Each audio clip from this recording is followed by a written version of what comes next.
आपके एग्जाम में रस से जितने भी क्वेश्चन बनते हैं उन सभी को हम लोग इसी क्लास में और बहुत ही प्यारे प्यारे ट्रिक के जरिए हम लोग इसको खत्म करने वाले हैं। रस किसे कहते हैं? विभाव भूत को देखकर आपने जो अनुभव किया, आप क्या अनुभव करेंगे? या तो वहीं पे बेहोश होकर गिर जाएंगे या फिर चिल्लाएंगे।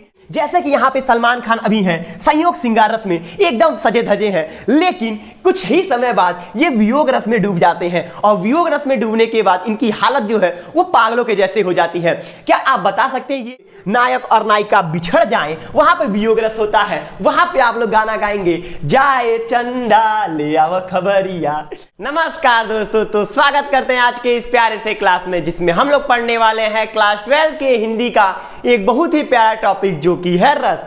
आपके बोर्ड एग्जाम में काव्य संदर्भ के 3 तत्वों में से यानी रस, छंद, अलंकार में से आज के इस क्लास में हम लोग रस वाला चैप्टर जो है वो खत्म करने वाले हैं। यानी आपके एग्जाम में रस से जितने भी क्वेश्चन बनते हैं उन सभी को हम लोग इसी क्लास में और बहुत ही प्यारे प्यारे ट्रिक के जरिए हम लोग इसको खत्म करने वाले हैं। रस किसे कहते हैं? विभाव, अनुभाव या संचारी भाव किसे कहते हैं? पहले तो क्लास को आप लोग देख लीजिए कि क्लास में हम लोग क्या क्या पढ़ने वाले हैं। रस के प्रकार पढ़ेंगे, रस के भेद पढ़ेंगे, विभाव, अनुभाव और संचारी भाव पढ़ेंगे। उसके बाद बहुत ही प्यारे प्यारे ट्रिक के जरिए हम सिंगार रस, वीर रस और इन सभी के उदाहरणों को बहुत ही प्यारे प्यारे तरीके से याद करने वाले हैं और हम आपके लिए बिल्कुल सरल सरल उदाहरण छाट के लाए हैं जिसे कि आपको याद करने में कोई तकलीफ नहीं होने वाली है। तो चलिए शुरू करते हैं कि आखिर रस होता क्या है, रस कहते किसे हैं। तो देखिए परिभाषा जो है रस की,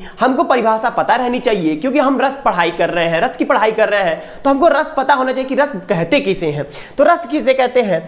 काव्य, नाटक या साहित्य, काव्य हो या फिर कोई नाटक हो या फिर कोई साहित्य हो, साहित्य में कोई भी कविता या फिर कोई भी कहानी हो जिसको पढ़ने के बाद, जिसको पढ़ने पे या फिर कोई पढ़ रहा है और हम सुन रहे हैं, सुनने पे अथवा नाटक को देखने पे हमारे मन में या फिर पाठक के मन में या फिर देखने वाले दर्शक के मन में, हृदय में जो विशेष आनंद उत्पन्न होता है उसे रस कहते हैं। यानी कहानी, काव्य या नाटक को देखने पे हमारे मन में जो भाव उत्पन्न होता है, जो आनंद उत्पन्न होता है उसे हम लोग रस कहते हैं। सीधे शब्दों में कहें तो जैसे आप धमाल मूवी देखते हैं तो आपको हंसी आती है, उस समय हमारे मन में हास्य रस उत्पन्न होता है और वहीं पे कुछ लोग सैयारा मूवी देख के रोने लग रहे थे तो उनके मन में सिंगार रस का वियोग सिंगार रस जग रहा था, इसलिए वो लोग रोने लगते थे। यानी ऐसे ऐसे ही किसी नाटक, ये तो पुराने समय के साहित्य हो गए, तो अभी समय के साहित्य क्या है, अभी समय के नाटक कौन है? वही मूवीज हैं। तो हम उसका भी उदाहरण लेके आपको समझा देते हैं। यानी धमाल मूवी देखने के बाद हमारे मन में जो उत्पन्न होता है भाव हंसी का, वो हास्य रस है। तो ऐसे ही करके हम लोग बहुत ही प्यारे प्यारे तरीके से खत्म करने वाले हैं। सरल भाषा में कहें तो कविता, कहानी या नाटक को पढ़ने अथवा सुनते समय हमारे मन में जो भावना या अनुभूति का आनंद उत्पन्न होता है उसे ही हम लोग रस कहते हैं। बहुत ही प्यारे तरीके से हम आपको समझाए हैं। अभी देखते हैं कि रस के 11 प्रकार या भेद होते हैं। यानी रस के कितने भेद होते हैं तो हम लोग बताएंगे रस के 11 भेद होते हैं या 11 प्रकार होते हैं। पहला जो है सिंगार रस, बहुत ही प्यारा रस है जो कि हर नायक और नायिका कौन है? हीरो और हीरोइन के मन में उत्पन्न होता है जो कि है सिंगार रस। आप भी अभी उसी एज में है क्योंकि आपके मन में भी सिंगार रस ही फूटते रहता है 24 घंटा बस सिंगार रस या तो संयोग रस या तो वियोग रस में डूबे रहते हैं। तो अभी देखते हैं हम लोग। देखिए सिंगार रस का स्थायी भाव है, सिंगार रस का स्थायी भाव है रति। यानी जितने भी रस हैं सबके कुछ ना कुछ स्थायी भाव हैं और ये भी आपके एग्जाम में पूछ सकता है। हम लोग मजेदार तरीके से पढ़ने के साथ साथ बोर्ड एग्जाम में आने वाले क्वेश्चनों को भी तैयार करेंगे। देखिए सिंगार रस का स्थायी भाव रति होता है या प्रेम बोल सकते हैं। हास्य रस का स्थायी भाव हंसी होती है। करुण रस का स्थायी भाव शोक होता है। रौद्र रस धारण करने पे आपको क्रोध आ जाता है। और वीर रस बॉर्डर मूवी देखने के बाद आपके मन में बचपन में जो भाव उत्पन्न होता था उसे ही हम लोग वीर रस कहते हैं। ऐसा लगता था कि अभी कोई हमको बंदूक दे दे और हम इंडिया पाकिस्तान के बॉर्डर पे जाके और सभी पाकिस्तानी फौजियों को भून डालेंगे। कौन सा रस हमारे मन में था उस समय? उत्साह रस था। भयानक रस, भयानक रस। रात को आप रोड पे, सुनसान रोड पे जा रहे हैं और पायल की आवाज पीछे से आ जाती है। पायल लड़की नहीं, पायल पैर के पायल की। तो आपके मन में जो भी रस का जो भी भाव उत्पन्न होता है उसे ही हम लोग भयानक रस कहते हैं। आप कहते हैं बाप रे बाप, ये कौन बुला रहा है।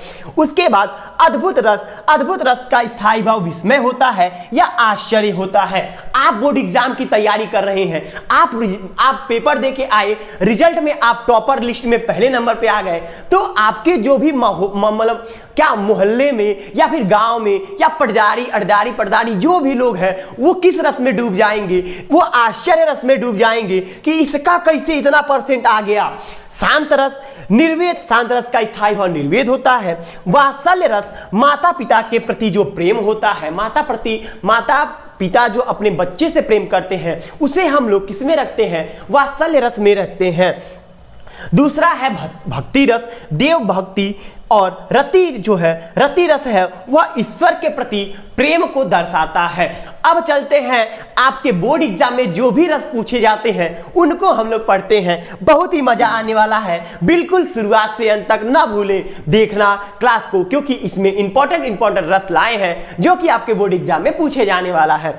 देखिए, रस के प्रकार भेद जैसे श्रृंगार रस, हास रस और वीर रस, ऐसे पढ़ने से पहले हमको पता रहना चाहिए कि विभाव किसे कहते हैं, अनुभाव किसे कहते हैं और संचारी भाव किसे कहते हैं। यानी विभाव क्या है, अनुभाव क्या है। तो हमको विभाव पहले देखते हैं।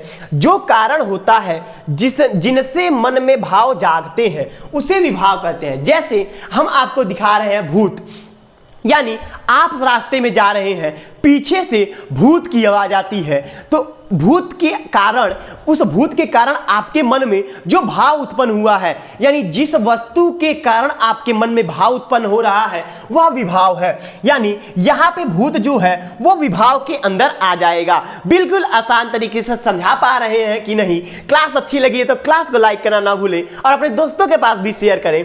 अब भूत को देखकर आपने जो अनुभव किया, आप क्या अनुभव करेंगे, या तो वहीं पे बेहोश होकर गिर जाएंगे या फिर चिल्लाने पे लेकिन आवाज नहीं निकलेगी। जैसे हम लोग सपने में देखते हैं ना कि कुत्ता दौड़ा रहा है, जानवर दौड़ा रहा है, हम चिल्ला रहे हैं, आवाज ही नहीं निकल रहा है। वैसे ही आप चिल्लाए तो ये चिल्लाना क्या है, अनुभव है। कोई बहुत अच्छा जोक सुना दिया या शायरी सुना दिया, हम क्या करने लगे, ताली बजाने लगे। ताली बजाना क्या है, अनुभव है। जिसके कारण भाव उत्पन्न हो उसे विभाव। जो भाव हम उत्पन्न हो रहा है, हंसने का, ताली बजाने का, कांपने का, डर से चिल्लाने का, रोने का, ये क्या है, अनुभाव है। संचारी भाव तब किसे कहते हैं। देखिए, संचारी भाव जो है वह भाव आते जाते रहता है, बिल्कुल एकदम बुलबुले के जैसा होता है। यानी जैसे बुलबुला निकलता है, फूटता है, निकलता है, फूटता है, वैसे ही संचारी भाव जो है वो हमारे मन में आते हैं, जाते हैं। जैसे मान लीजिए आप जा रहे हैं किसी की शादी में, 4 व्हीलर में बैठ गए, बहुत खुश हैं कि आज तो वहाँ पे जाके मिठाई चापेंगे, मतलब खाएंगे, सॉरी। उसके बाद वहाँ पे रास्ते में जाते समय देखें कि किसी का एक्सीडेंट हो गया है, आपका मन दुख में डूब जाएगा। फिर आप जैसे ही वहाँ बारात में उतरेंगे, वहाँ से आपका मन पिछले दुख को भूल के और फिर से किसमें लग जाएगा, मजेदार कामों में, खाने पीने में लग जाएगा। यानी आपके मन में ऐसे रस जो है वो निकल रहे हैं, धीरे धीरे आते जाते हैं। तो इसे हम लोग संचारी भाव कहते हैं। अब चलते हैं, जो भी आपके एग्जाम में पूछे जाने वाला क्वेश्चन है वो है श्रृंगार रस। आपके एग्जाम में सीधे क्वेश्चन यहां से बनता है कि श्रृंगार रस की परिभाषा और उदाहरण लिखिए। तो श्रृंगार रस की परिभाषा हो चाहे किसी भी रस की परिभाषा हो, उसको हम लोग एक ही परिभाषा से खत्म करने वाले हैं। देखिए, ज्यादा परिभाषा आपको याद नहीं करनी है, ऐसे ही लिखेंगे। कोई भी रस दे, जब विभाव, अनुभाव और संचारी भाव के संयोग से कोई भी रस दे, यहां पे उस रस का स्थायी भाव लिख देंगे। मान लीजिए हास्य रस दिया, तो जब विभाव, अनुभाव और संचारी भाव के संयोग से हास नामक स्थायी भाव जागृत होता है तो वहां पे हास रस की निष्पत्ति होती है। बस इतना ही। कोई भी रस दे, इसको नोट कर लीजिए, मैथ के फॉर्मूले के जैसा है। इस पे आप उसकी वैल्यू पुट कर देंगे, आंसर आ जाएगा। यानी किसी भी रस की आप स्थायी भाव यहाँ पे रख देते हैं तो उस रस का फॉर्मूला यहाँ पे तैयार हो जाने वाला है।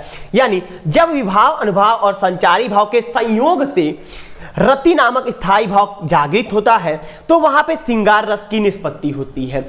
उदाहरण यानी इनके दो भेद माने जाते हैं। श्रृंगार रस के जिसका स्थायी भाव रति है, इसके दो भेद होते हैं, एक संयोग और एक वियोग। आप भी श्रृंगार रस में डूबे हुए हैं, आप या तो संयोग रस में डूबे हुए हैं या तो वियोग रस में।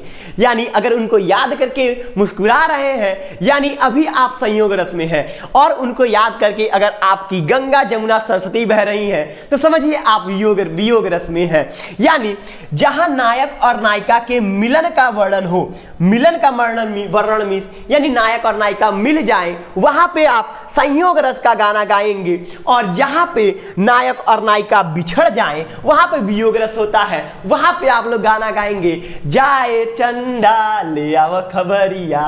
आगे चलते हैं, देखिए अब चलते हैं, जो भी यहां पे शायद कीड़े मकोड़े हैं जिसकी वजह से बोर्ड नहीं चल रहा है, एक मिनट। हाँ, अब आते हैं संयोग श्रृंगार रस और वियोग श्रृंगार रस। संयोग श्रृंगार रस में देखिए जैसे कि यहाँ पे सलमान खान अभी हैं, संयोग श्रृंगार रस में एकदम सजे धजे हैं, लेकिन कुछ ही समय बाद ये वियोग रस में डूब जाते हैं, और वियोग रस में डूबने के बाद इनकी हालत जो है वो पागलों के जैसे हो जाती है। क्या आप बता सकते हैं ये इमेज किस मूवी की है? कमेंट बॉक्स में जरूर लिखिएगा इस मूवी का नाम। संयोग श्रृंगार रस का उदाहरण आप लिख लेंगे, श्रृंगार रस का उदाहरण दे तो इसमें से कोई भी उदाहरण आप वहां पे लिख सकते हैं, जैसे बतरस लालच लाल की मुरली धरी लुकाए, सौ करे भवहन हंसे दैन कहीं नट जाए। यानी जो भी राधा जी और उन गोपियां थी वो श्री कृष्ण जी की मुरली को छुपा लेती थी, और श्री कृष्ण से बात करने के लिए वो उत्सुक रहती थी कि श्री कृष्ण जी अपना मुरली ढूंढने आएंगे और हम लोग क्या करेंगे, उनसे बात करेंगे। तो यहाँ पे श्रृंगार रस होता है। और वहीं वियोग रस में हे खग मृग हे मधुकर श्रेणी तुम देखी सीता मृगनैनी, यहाँ पे राम जी सीता जी को ढूंढ रहे हैं, इसलिए सीता जी राम जी से अलग हो गई हैं, इसलिए यहाँ पे कौन सा रस रहेगा, यहाँ पे वियोग रस रहेगा। हम आज के जमाने के गाने तो यहाँ पे नहीं डाल सकते क्योंकि यह काव्य जो कि पिछले समय के बारे में बताते हैं, इसलिए पहले जमाने के जो है वो काव्य या काव्य बोले या फिर बोले तो मतलब पंक्ति है, इसको रखना पड़ता है, नहीं तो गाना नया नया गाना है, बहुत सारे गाने हैं उनको भी हम लोग यहाँ पे रख सकते हैं। अब चलते हैं, देखते हैं यहाँ पे कीड़े मकोड़े हैं, इसकी वजह से थोड़ा सा दिक्कत हो रहा है। एक मिनट, कहीं कहाँ है, इधर कहीं क्या आपको कीड़े मकोड़े दिख रहे हैं? शायद यहाँ पे थोड़ा सा दिक्कत कर सकते हैं, नहीं ठीक है। हास्य रस, अब चलते हैं हास्य रस। हास्य रस का देखिए फिर से वही सेम, जब विभाव अनुभाव और संचारी भाव के संयोग से हास नामक स्थायी भाव जागृत होता है तो वहां पे हास्य रस की निष्पत्ति होती है, ये अलग है। उदाहरण में हास्य रस का स्थायी भाव हास होता है, हाथी जैसी देह गेंडे जैसी चाल तरबूजे सी खोपड़ी खरबूजे से गाल। इसको सुन के हमारे मन में हास नामक स्थायी भाव की उत्पत्ति हुई है, इसलिए यहाँ पे हास्य रस होने वाला है। अब आगे चलते हैं वीर रस। वीर रस बचपन में वही मूवी देखने के बाद, कौन सी मूवी, बॉर्डर मूवी देखने के बाद मन में जो भी रस उत्पन्न होता था उसे हम लोग वीर रस कहते थे। जैसे जब विभाव अनुभाव और संचारी भाव के संयोग से वीर रस का स्थायी भाव क्या है, उत्साह नामक स्थायी भाव जागृत होता है तो वहां पे वीर रस की निष्पत्ति होती है। उदाहरण के रूप में हम लोग बचपन से याद किए हैं, हर बोलो क्या है, बुंदेलो हर बोलो के मुख हमने सुनी कहानी थी, बुंदेलो हर बोलो के मुख हमने सुनी कहानी थी, खूब लड़ी मर्दानी वो तो झांसी वाली रानी थी।